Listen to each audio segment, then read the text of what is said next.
And the floor should be yours once I've put you host. There you go. Can you share your slides? I should be able to. How's that? Wonderful. Do you want me to mute my microphone? I don't know that I need to. You need to. Okay. It's fine. Okay, perfect. Oh, good morning, everybody. Morning. You're gonna have to keep me awake. It's like 2 a.m. So I'm really sorry I couldn't be there with you. That was my original plan. And you know, as all good plans go, we ended up, my assistant director had to leave MDRS and return to Peru unexpectedly. And so I am kind of stuck here running the show. And so in the end, I couldn't get away. I'm really glad that I get to still give this talk. Please interrupt me anytime if you have a question. I'm hoping that I left enough time for us to actually have a conversation at the end of this. But for now, I will just, I'm sort of awake and I'll get started. We'd send you coffee, but it's not that good, you know, it's not worth it. So since I was the first speaker, and thank you very much for that opportunity, I wanted to talk a little bit about, you know, this thing that we're all really passionate about, the idea of working in planetary analogs. And over the years, the scope of what we do has become so much larger. And so what I'm taught, the things that I'm talking about are very generalized. And I have a couple of slides that I want you to be aware that that's my hypothesized type of situation. I don't want to offend anybody who might have thought, well, that's not exactly the way I see that analog or something like that. So be aware of that. This is coming from my perspective. I've been involved in analog research for over 20 years. So I am definitely one of the longest lived remnants of that early band who originally started this movement, this discipline about 2 decades ago. So the first question that the first thing you have to think about when you think about exploring other planets and other celestial bodies is, oops. Do we have a problem? Houston, we have a problem. If we can't get there. There we go. So you want to go here, right? You want to go off planet, but how do you train for that? How do you train to go to a place that you've never been? If you think about it, there are some ways that you can, some things that you can do, the very reductive research, but in the end, you have to kind of be comprehensive and think very, very large scale and very, very realistically and rigorously about what you're going to do. I love this picture. It's actually MDRS down there in the middle, and it's a great picture showing just all the possibilities and all the things that you can actually think about when you do analog research. So how do you train for a place that you've never been? First of all, we have to talk about what a planetary analog is. And I hate Wikipedia. And I found this definition in Wikipedia, and it's really, really good. It's the first time I was blown away by Wikipedia. And so an analog site is a place where some condition is very similar to that of the moon or Mars or another celestial body or part of it. So one of the most interesting analog sites to me is the the stratosphere, when you get up to the edge of space. And that's actually a planetary analog for other moons and planets in our solar system. And that's always really.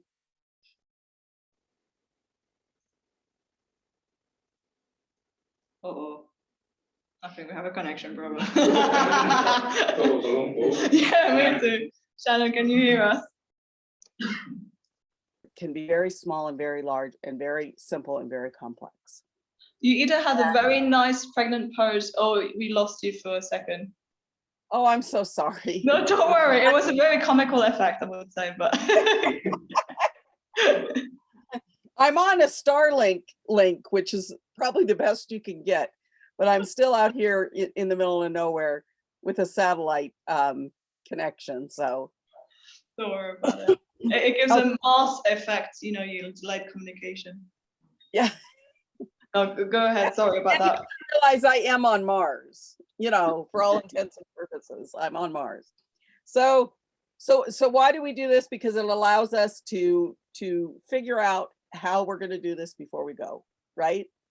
And I like that in this Wikipedia reference, they acknowledge that analog research is huge, that it goes from, you know, from one end of the spectrum to the other in terms of not only science and engineering, but research and arts and human factors. And it's just a huge, huge.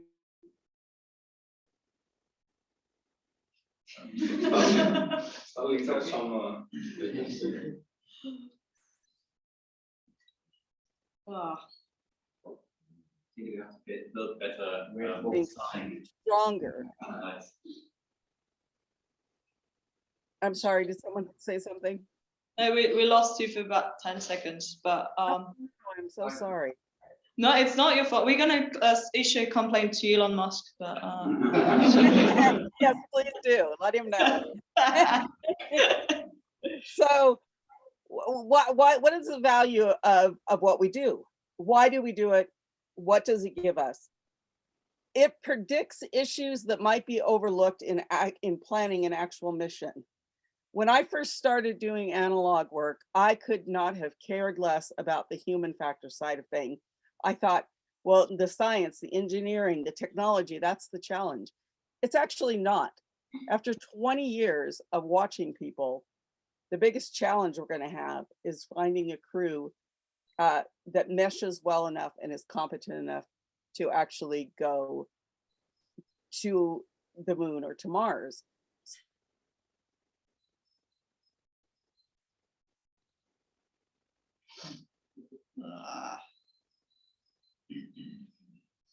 Maybe you should Right. close the camera. Is it still doing it? yeah. Do you think would you like to turn off your camera? It would be sad, but at least if you get sleepy, then you have an excuse. There you go. I'm going to stop the video, and then I can also change to a different satellite system if I need to. Okay, So let's see if that it's not works. Just work- because we can just stop our feed to on our side to have less data exchange. So let me know if it continues, and I'll switch over to the HughesNet. Sounds good. And, Thank you so much. Sorry for we'll that. use that. That's all right. I turned it on Starlink because we just got it, and it seems to work so fabulously, but who knows? Anyhow. Okay, so it guides the science, and from that, what we learn about the science, we learn how to do these things. We learn protocols for exploration, for how to live together, and most importantly, for scientific return. One of the things that we don't want to do is go to another planet and just kind of hang out and not learn things. But it also informs how we're going to live once we get there. And the one thing that I think that we've learned at MDRS that people are going to have to learn to do is slow down when they get there, or they'll just get overwhelmed and the mission will not be as successful. When you do a simulation, an analog simulation, what you learn determines crew composition and what makes a successful crew. I'm fascinated by this issue now because I think that we're still focusing on not exactly the right measures on what makes a successful crew. And I would love to see more simulation, analog astronaut research, looking at how you put together a team and not just a person. We tend to focus just on the skills of the single analog astronaut and not teams. And I think that is a very important area of research that we have not yet explored. It informs who has the new right stuff. For those of you who don't know what the new right stuff is, it's the idea that we don't need to be astronauts like we were in the early years of human spaceflight, where we were overly competitive and overly, we easily took risks that we shouldn't have taken. Now we know that space, if living in space is successful, it's boring. And so you have to kind of make your own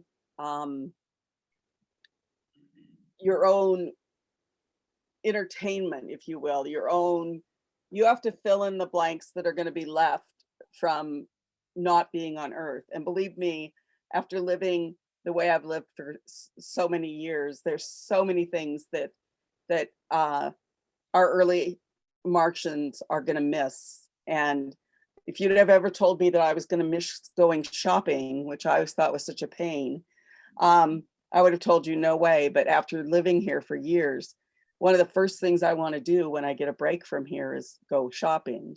I just want to hang out in stores and see things. So it helps people to find their place in the space industry or the space world. At MDRS, that's what we do. The most important thing that we do is we bring people out here and we say, you're free to explore within the confines of our protocols, your place in space.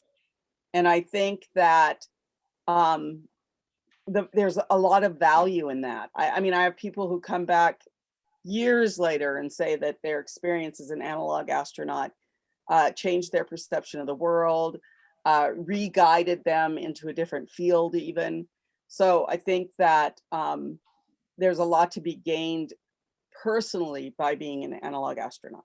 And now we're not working again. Oh, there we go. So using analogs to train is not a new idea, right? All these pictures are from the Apollo field training that occurred between 1969 and 1972. So over a 3-year period, NASA realized the value of going out and mocking up spacesuits and landers and finding ways to do what they were going to do on the moon here on Earth.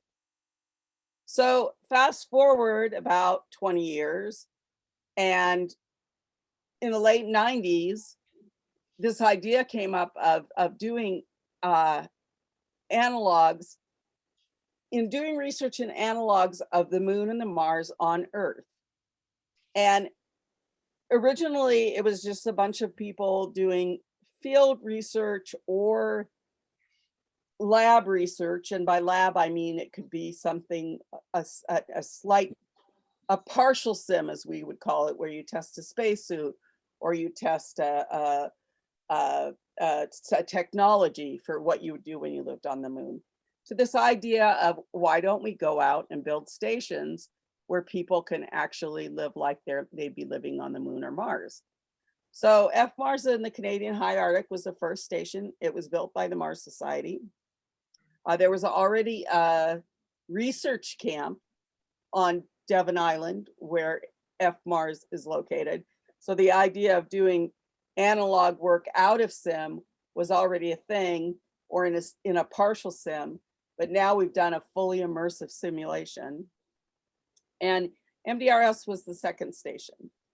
So over the next 15 years, analog research was slow but steady. It was a small research community. We all knew each other. We all knew what everybody was doing. We could all talk about each other behind our backs. And while we did a lot of research, really nobody paid attention. Outside the community of people who were doing the research. And about 2017, 2018, interest in space just exploded. I attribute this to the movie The Martian, which there was certainly a huge uptake in interest after The Martian, and also SpaceX and the exciting things that they were doing.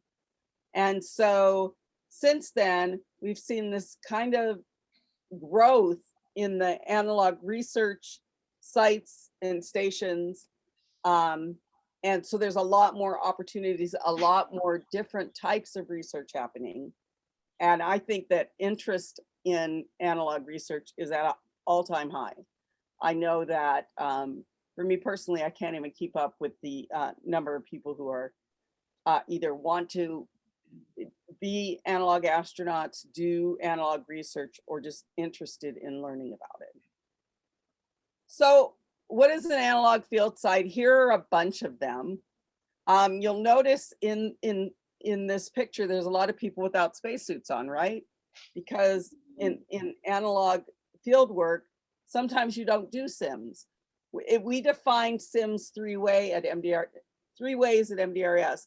We have a no sim, a partial sim, in which maybe you go out and you test a prototype spacesuit, or you test how to an exploration pattern, and then a full sim where you actually have the station. So for the most part, when I talk about analog field sites, I'm talking about the physical place where the work is done, whether or not it has a station. So you'll notice I've got everything from MDRS. There's two pictures of MDRS. I might just be a little bit biased. And Antarctica, and there's the Pilbara in Australia, which is the picture of the large group of people, handsome people. We're very handsome people down there at the bottom. The picture of just me, that's in the Canadian High Arctic, that's at F Mars. And above that is Yellowstone. And on top of that is the Rio Tinto.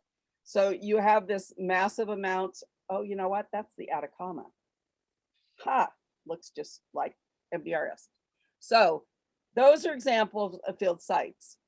Examples of analog facilities. Now, whether these are in a field site or isolated and environmental exterior, the research that they do is of value. And so as you can see, there's DMARS, FMARS. Below DMARS, that's the Analog Research Center. In the middle, that's Lunares. Below Lunares is the Chinese station, which does both research and tourism. To the right of that is MDRS. Above is Habitat Marte, and High Seas is up there at the top. So they're even very different looking, right? Even the analog facilities are different. So then I separate that out further into analog operations, and you can run the gamut of just doing field work with no technology or simulation at all, which would be the picture at the lower middle. That's me, and that's actually a pile of dinosaur bone that's all broke apart. To the picture to the right of that, where I'm actually in a simulation in the high Arctic. I want to give a shout out to the Austrian Space Forum, which has done this amazingly complex work to do a single simulation every couple of years. So there's a couple of pictures of them. And all those red suits or orange suits down there in the bottom is a time when the German, UK, and Canadian space stations and ESA were all at MDRS testing rovers. And above that is my dear friend, David Wilson, who's passed out in the field doing some work. So again, keep in mind that idea of no sim, a partial sim, and a full sim. So I wanted to talk a little bit about analog astronauts, and then I'm like, well, what am I going to say? We're as varied as they come. So here's some pictures of me. And I do want to point out the one thing is that, yes, I was younger in all of them. And also the idea that I've done field work, the picture of me smiling with the weird hair at the top there is in the Pilbara in Australia. Below that is at NASA Ames, where I worked on a project where we got to play with robots. And there's one of our robots. And then me at MDRS. So I've done no sim, partial sim, and full sim. So the type of analog work done depends on 4 factors, right? It depends on the site, where you're going, what type of facility you have available to you, what type of operations that you want to do, and whether it's simple field science or exploration or a full sim. So each station does each of these to a varying and different degree.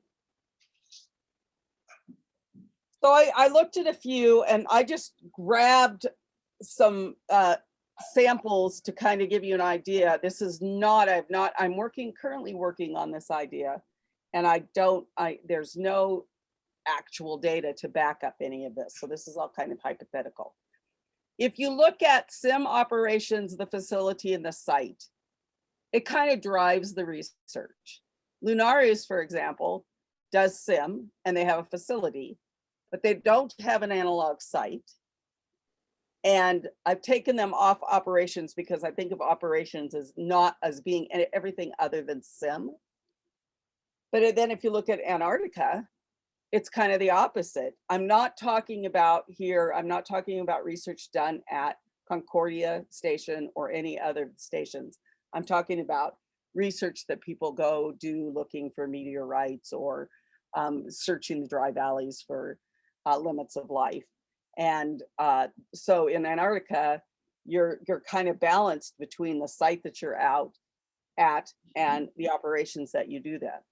If you look at the Austrian Space Forum, what they do is an incredible job with their operations.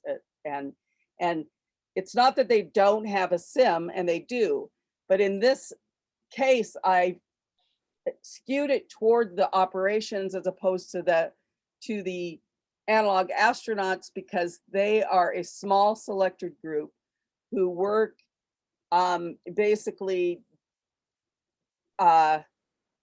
doing the things that the operations wants them to do.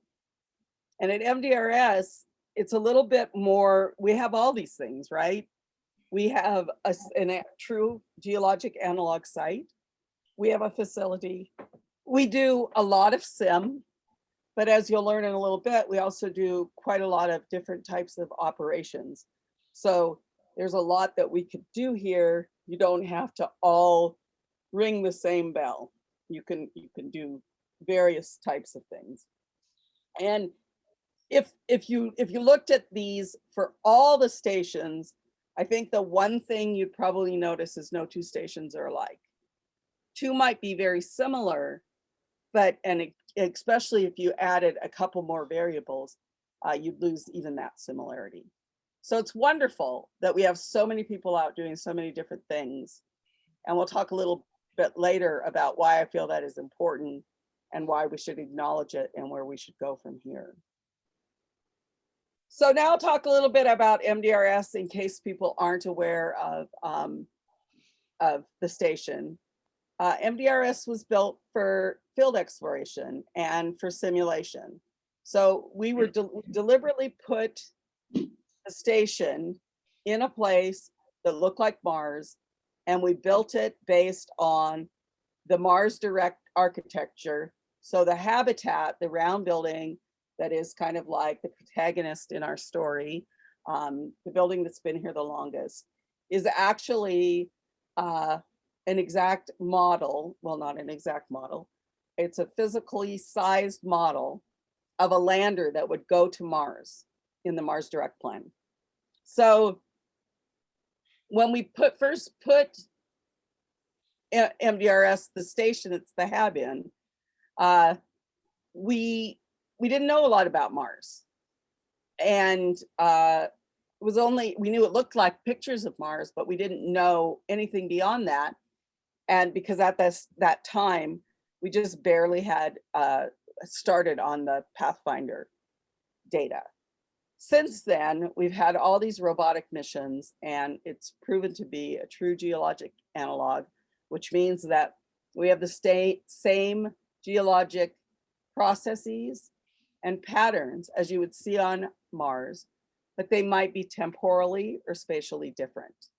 So you might see a picture on Mars and you're like, wow, that looks just like MDRS. And at MDRS, it's, you know, the size of a football field, American football field. And and on Mars, it's, you know, the size of your kitchen table. So, or something that takes, you know, much longer. Wind erosion, for example, takes much longer on Mars than it takes here in the Utah desert. Anybody who's been to MDRS when it's windy knows that the wind here can really beat you up. So in 20 years, we've had thousands of people here who have done so much research. There's over 1,000 peer-reviewed published papers on work done at MDRS. Everything from art to human factors to science, engineering, you name it. We even had a paper written on the language that we used in our mission support emails.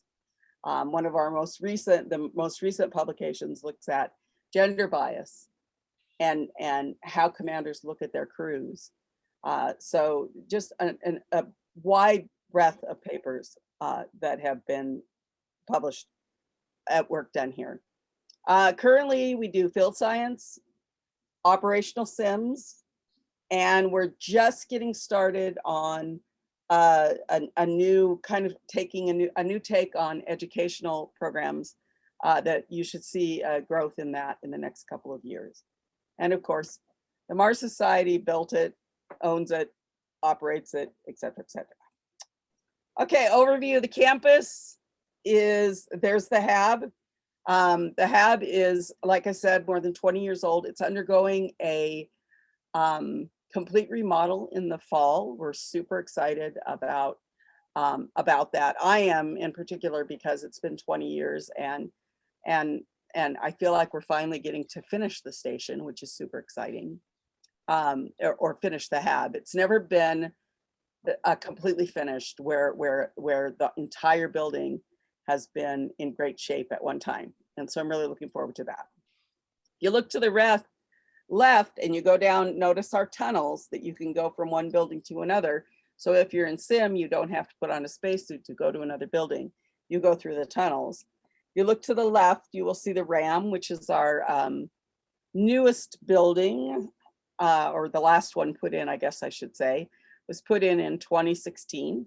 And it's the engineering bay. It's actually a Chinook helicopter fuselage that has been redesigned to be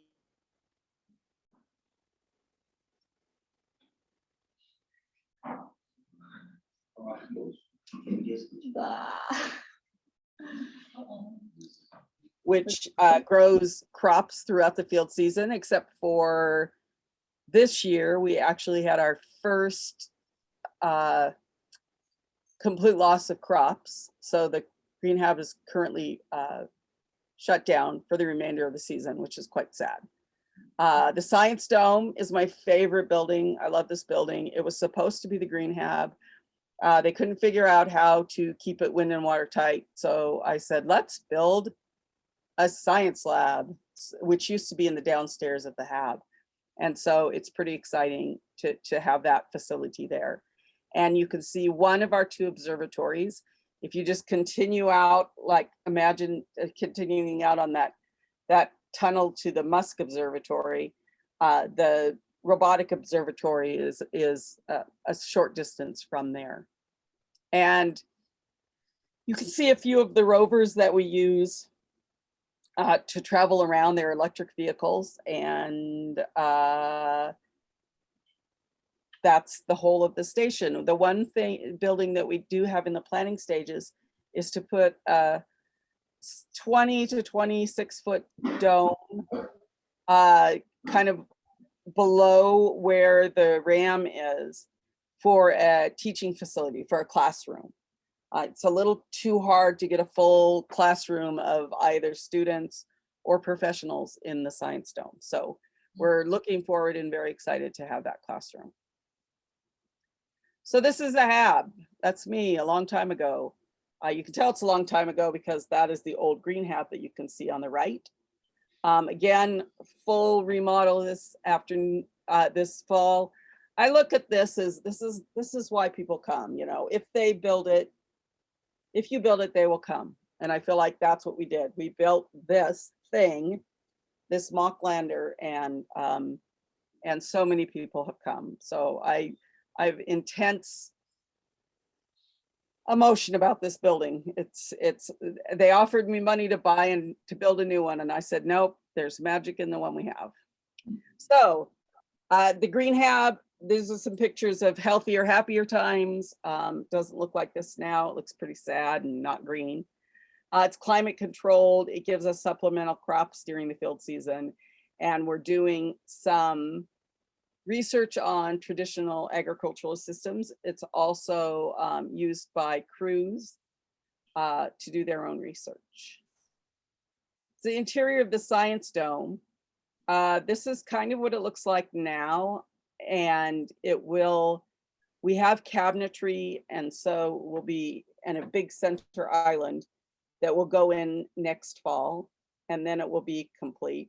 I love the view out this window, and you can also see over in the top picture, that is our battery banks for our power, and the power wall where we control our power situation. We have, like I said, 2 observatories. The Musk Observatory is a solar observatory. It allows the crew astronomers to have some hands-on time during the day. They no longer have to go out. This used to be our only observatory, and you know, they would have to go out at very, very cold temperatures in the winter, in the middle of the night where everybody else was asleep, and it was just too dangerous. And so now we have the new robotic observatory down there on the bottom. One of the photos that was taken with that observatory, you can operate that anywhere in the world. So if you want to learn astronomy, you can contact our observatory's director, Peter Detterline. They'll set you up with some time on the telescope, and you can, take photos of whatever you like. Okay, again, the RAM. This is an interesting building. This was built by one of our major donors who works in the film industry. And so he took this fuselage. He wanted to, I mean, he's done a lot. He's given us a lot. And he wanted to do something that was kind of like what he did. And so he built this building and had it shipped out. And it was, it's been a really nice building to have.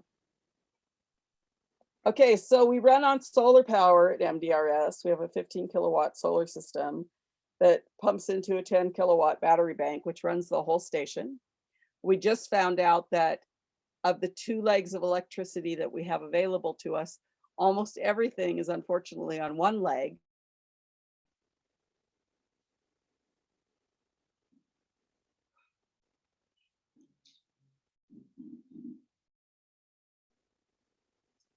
Can you hear us, Sean? That I live in. I live in a 5th wheel trailer. We've lost you again for a few seconds. Could you repeat the beginning of that sentence?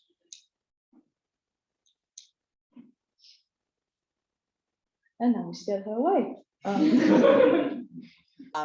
Usage, and we'll be able to use the air conditioning in our trailers.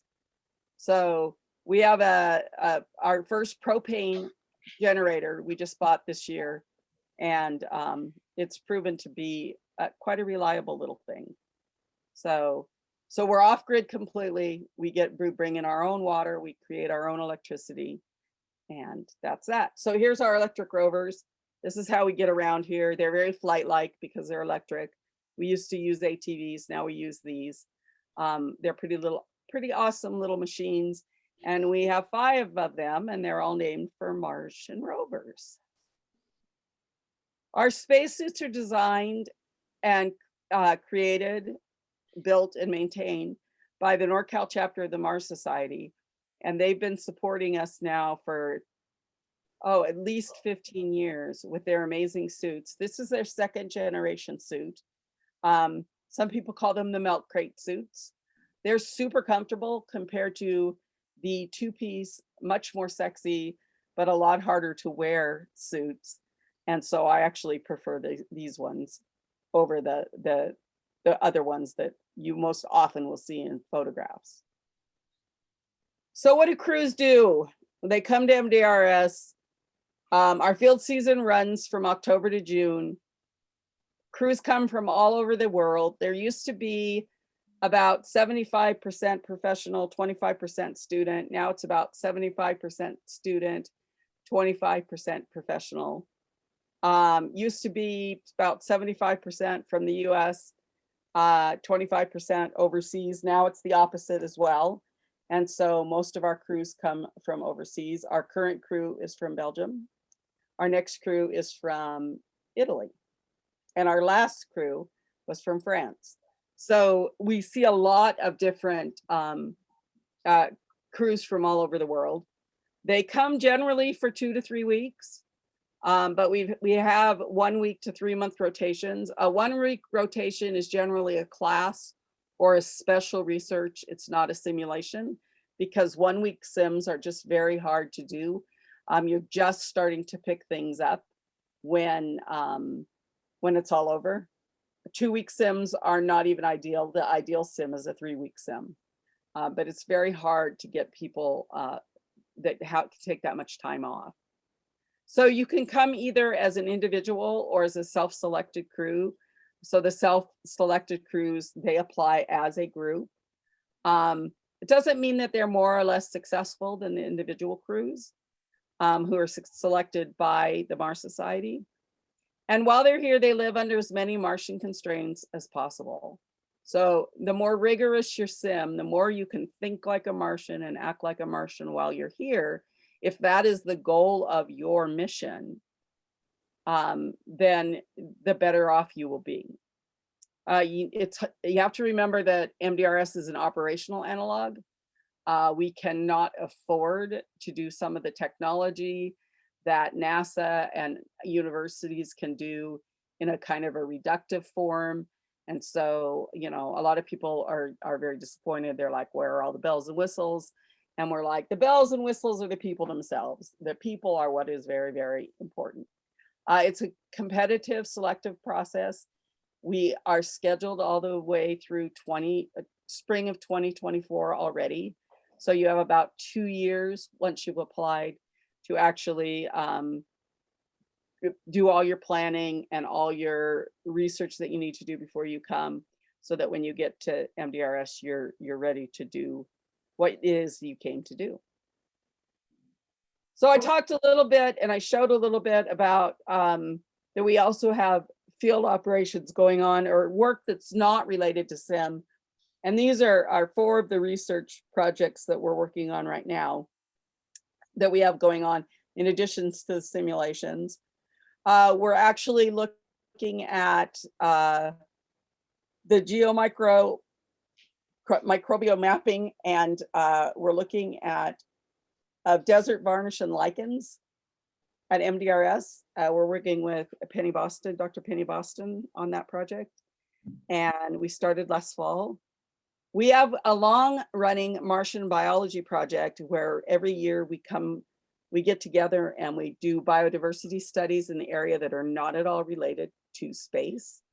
And we've published quite a few papers on just the biology of the area. And I think we're probably in like about a 6th year of that. And we've added an educational component both in Canada and in the US to that, which is quite exciting. It's 3 o'clock. I have a grant, a NASA grant for a program, a very old program called Spaceward Bound, which is bringing teachers into the field with researchers. And in this Spaceward Bound Utah project, we bring Utah teachers out to MDRS and they live in sim for a week. And out of this amazing group of people, we're in our 4th cohort this year. We've developed a teachers council and have worked very hard on doing some K through 12 educational in the classroom experiences. And we've had 3 middle school crews come out. They're 3-day crews, and it's been a huge learning experience for us. Believe me, it's much easier to take care of a group of adult researchers than middle schoolers, but we're learning. And then I talked a little bit already about the traditional agricultural systems that we're looking at. We are not doing aquaponics or hydroponics. We're coming from the assumption that we will work out the soil problems on Mars, and we will grow the way we have grown crops since the very beginning of human time. So the question that I think a lot of people ask me, and that I think would be a good one for you guys to actually talk about during this weekend when you're right there with each other, is, do we need all these analogs? And my answer is unequivocally yes, we definitely need them. The more data that we collect, the more we learn, the more informed we're going to be about leaving this Earth and living successfully on the Moon and Mars. But in 20 years, we have this incredibly horrible history of a lack of communication and collaboration. Nobody seems to want to talk to anybody else. I've tried in the past to get groups together of different management teams who do analog work, and it's been almost impossible. I think that's why I'm so excited about this conference and the work that you're going to be doing in the next 2 days, because you're all from you're a group of people whose research is as diverse as the analogs themselves, and you're there talking to each other and getting to know each other, and maybe out of this conference will come a kind of a sense of communal obligation to start talking. All these data, all of we have so much data out there, but we haven't even started to look at it. It's kind of like when I worked on the Mobile Agents project, the challenge was Mobile Agents was a human-centered computing project. And in a week of field work, we would do exactly what they do on Mars missions. We would gather so much data that you couldn't possibly analyze it in years. And I think that that's one of the things that's happened with analog research, is all of the details are lost and we don't have any kind of synthesis. And I wish we could move to some sort of synthesis. A lot of people want to do, we wanted protocols for how to do analog astronaut work. But I don't know that that is the answer. I think that the diversity of the work that we do is a key to the success of the work that we do. And so I'm not sure that we need like a comprehensive plan as much as we need to synthesize the material that we already have and then go back in the field and answer the questions that still remain. So it's like I'm always telling crews, you have to slow down, you have to slow down. You only have a certain amount of time, but still, if you're going to live on Mars, you need to slow down. And I wish that we would do that in the analog research world too. I wish we would slow down. I mean, nobody really likes to analyze their data. Come on. It's, I'm an ecologist. I hate math. Ecology is all math and it's hard. But I think that that one of the things that we should be doing is looking to each other, learning from each other, and taking that further step. Any organization or group of people, they go through 4 steps, right? You start with a struggle. It's really hard at first. Oh my gosh, it was very hard at first at MDRS. We had no idea what we were doing.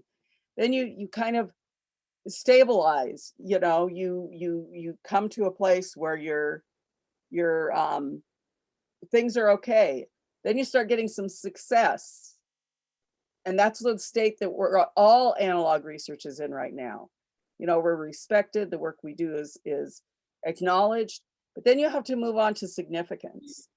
And where's the significance? We haven't synthesized the work enough that we have significance, I don't think.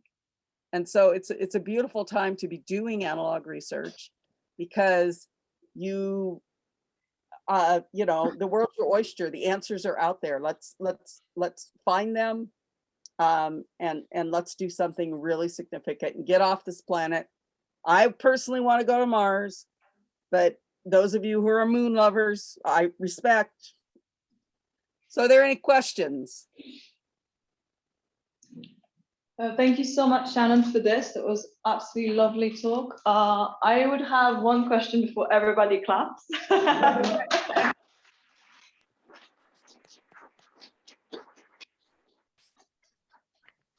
Technically, you consider you're almost the mother of our space missions, in one of the, as you said, longest working persons in our space missions. What has been your observations about how analog space missions have evolved? Do you think that the lack of communication means that they actually kind of stalled? In MDRS, they actually progressed because you've learned from findings, but other analog space missions are just starting from scratch, not really learning from what you guys did 20 years ago? Well, I think that we do that, though, don't we? I mean, the number of people who come to MDRS with the same experiment, and as a scientist, I always have to, and a teacher. So I annoy more people by being the teacher here. But the question is, right, like, I'm always like, did you do any research on what has already been done? Because you're trying to do the same, you're trying to reinvent the wheel. I don't necessarily think that the other stations and groups are reinventing the wheel, because I think that most of the organizations are not necessarily ignoring the work that's already been done. I think building on it, but building on it in their own unique perspective, which I think is really great. One of the things I don't like about MDRS, if I'm being really, really honest, is the fact that I've driven this station for the past decade, and I don't know that my approach to all of this is the correct one, right? So I think that definitely, if you're going to do analog research, you should know what's been done before, and you should be open. I don't know if there's, a lack of communication and collaboration because it's like, well, that person's not doing it right, or if it's that I'm so busy I don't have time to figure out what that person did. But I think those are all things that none of that is bad. You know what I mean? All curiosity, all exploration, all experimentation is good, but I don't see the value. I see the value in replicating research, but not in recreating the wheel just because of not doing the homework. Thank you so much. I don't know if anyone has another question. Can I go? Yes, speak up really loud. I'm not sure. I think so. Normally we have 5 minutes, so should be fine. Well, the first question will be if you can expand a bit on the difference. I'm not an analog astronaut, so in the difference between operations and simulations, where you put all the parameters for the different stations. Let's say you put this strong difference between simulation and operations. So if you can expand a bit on that. And the second question would be about the collection of all the data from the different analog missions during the last 20 years. Let's say that you can build a database like the Musk papers, for example. You build a database with all the research from the last 15, 20 years from all the analogs that maybe is already possible. You have an algorithm that can, let's say, research for keywords, nowadays called artificial intelligence. How would you think about, what's your thought about harmonizing this different research from these different sources? Because you have maybe research from Antarctica that has very different condition from, for example, Lunaris, that has very different condition from other missions. So that someone has their own facilities, others, they just do operations, as you said. So how you compare like for like the data that you have from the different sources? Good questions. So let me answer your second one first. We actually had a group, the Chicago chapter of the Mars Society, who wanted to create a searchable database of the work that was done at MDRS. I actually don't think it's possible anymore. I think there's that ship sailed.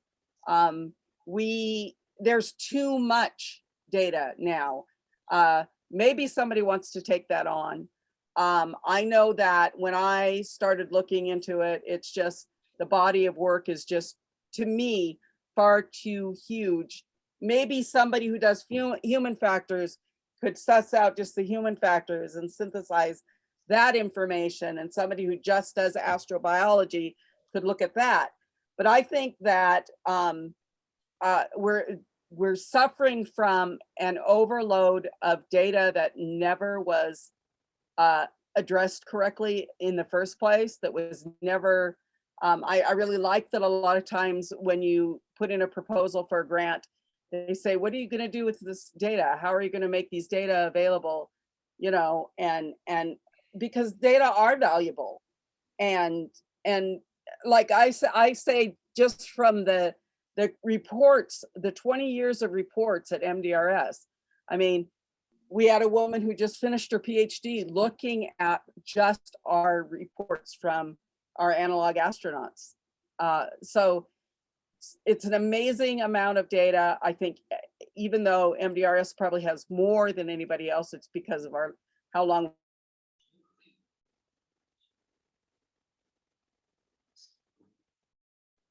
I'm not a data scientist, but it seems kind of overwhelming to me.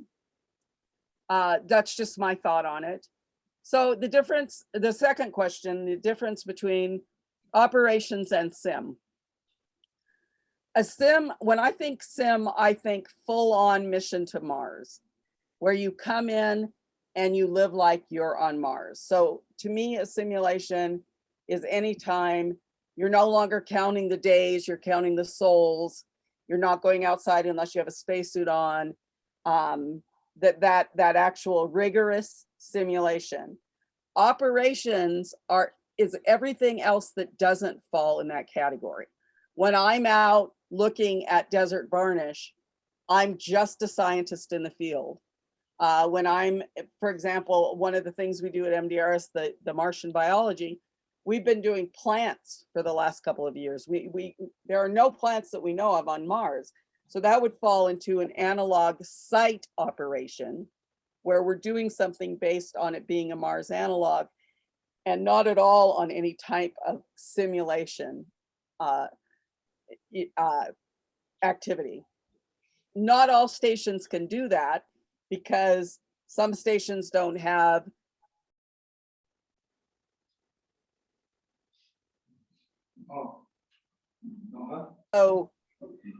so it's not a defect to not be able to do an out of sim operation. It's just dependent on the station. In theory, you can have both at the same time, as you can be doing like a simulation and an operation, I guess. Oh, definitely, definitely. I consider the operations that you do. I simply divided it by fully immersed in a sim against all non-sim and partial sims. So if you were to come out and test a rover at MDRS, I would consider that an analog operation, not an analog sim. But if you were to come out and do a 2-week mission where you followed all the protocols as if you were on Mars, I would consider that a sim. So maybe it's a simplified measure, but hey, I'm a simple person. I don't know if there's any very quick question and then okay, Charlotte, yeah. Thank you, Shannon, for your presentation. I just had a quick question. If you were interested in, like, I don't know, setting the standard for analog missions, where there's like a standard handbook which analog missions have to comply with based on different situations, so that there's more standardized operations throughout all the analog missions. Was it loud enough? Yes. Yeah, there's value in that. And I think that somebody needs to develop that. And I know it's not me, because my focus on the crews, the analog astronauts that come to MDRS follow a basic framework, and then their protocols within that framework are their own, because I feel like that's an important part of the process for them and for research. But I know other stations are like, we train, if you come for a 2-week mission, we train you for about a day and a half. And well, about a day, but it takes about a day and a half because you have to settle in and et cetera, et cetera. And part of that is just learning how to run the station, because it is rather large. And part of that is learning this framework of our Martian sim, right? And I don't think, I think that when we're training for life on Mars. And I also feel like when we actually are living on Mars, that we'll have kind of the same, I mean, if you think about it, in our daily lives, we have standard protocols, right? We do certain things throughout our earthly day that are pretty much standardized, and we'll have those same things on Mars.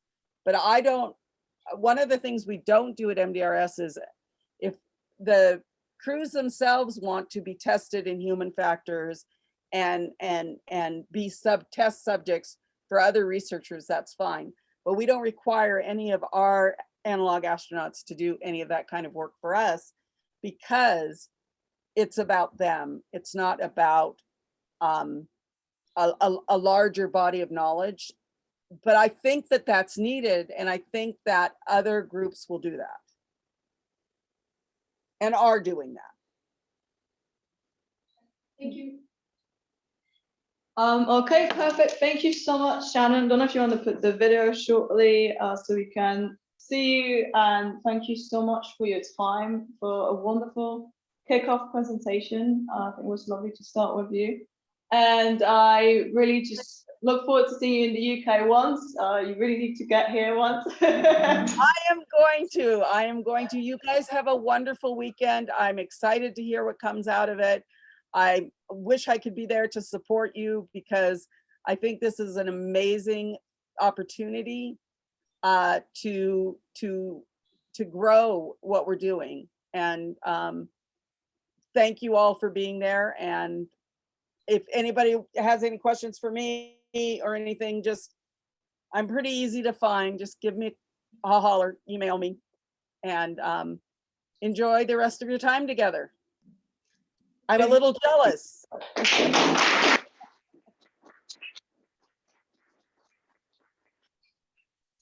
Thank you very much. Thank you so much.